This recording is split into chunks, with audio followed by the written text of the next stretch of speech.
Demosfen. Qədim Yunanistanda natiqlik sənəti çox dəbdə idi.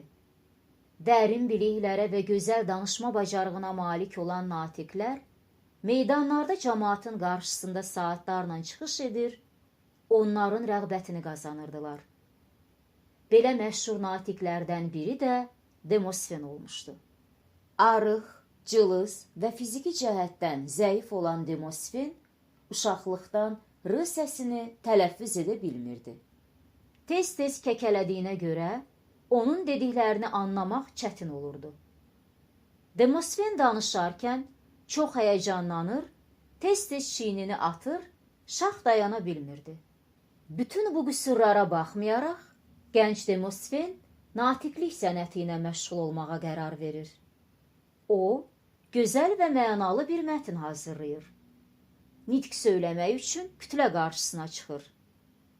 Lakin onun xalq qarşısında ilk çıxışı uğursuzluqla nəticələnir.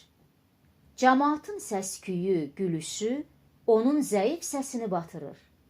İşi belə görən Demosfen xəcalətindən plaşı ilə üzünü örtərək meydanı tərk edir. Hər bir işini təhlil etməyi bacaran Demosfen anlayır ki, kütləni ələ almaq üçün yalnız mətnin maraqlı olması azdır.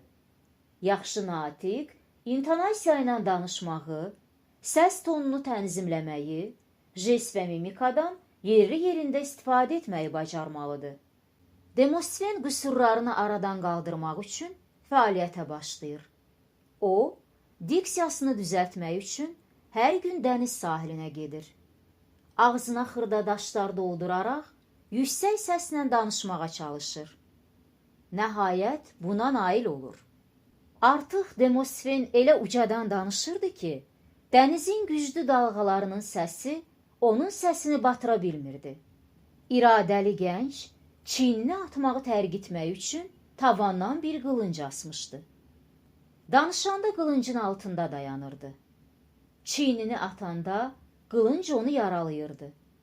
Beləcə o bu vərdişini də tərk edir.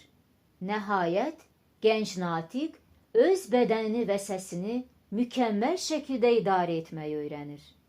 Xalq artıq Demosfenin çıxışlarını böyük coşqu ilə qarşılayırdı. Beləliklə, Demosfen nəinki Yunanistanda, hətta bütün dünyada ən mahir natiq kimi yaddaşlara həkk olundu.